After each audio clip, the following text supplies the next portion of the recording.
You can create powerful workflows with Power Automate in SharePoint and in Teams.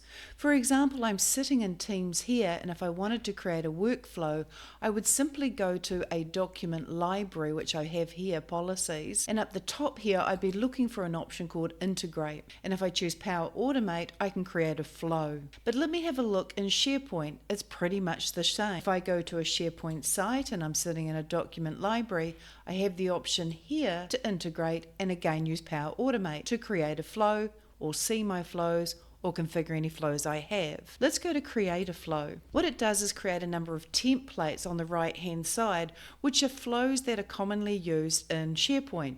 And we can use a lot of the flows for approval processes like request a manager approval for a specific selected file. Or if I show more, I could ask for features such as request approval, the first to respond, or request approval, everyone must approve. Different options in here. But if I want to see more, I can click this option here, see more templates. And this actually takes me to Power Automate. Now, Power Automate doesn't just create workflows for SharePoint and Teams, it actually creates workflows for the whole Microsoft 365 ecosystem. And so you'll see a lot of templates in here. And if I want to hone into just SharePoint templates, that's what I'll type here, and I'll just search only for SharePoint templates. But if I want to search for Teams and press enter, then it shows me templates that involve Microsoft Teams. You can actually see from the icons, for example, this flow involves Microsoft Teams, Forms, and Planner. This one involves Planner and Teams, and this one involves Teams and Outlook. Have a look at the various flows and see what you would find useful for your organization. For example, start an approval for a new file to move to a different folder.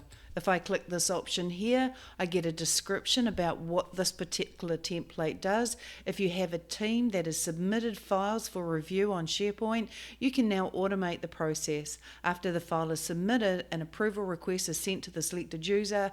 After approval, the file will be moved to a different folder that you specify.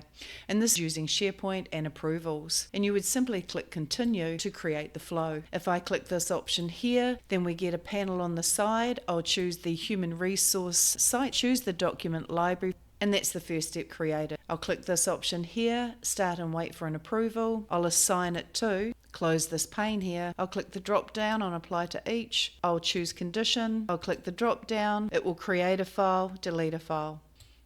It will create a file in a particular location,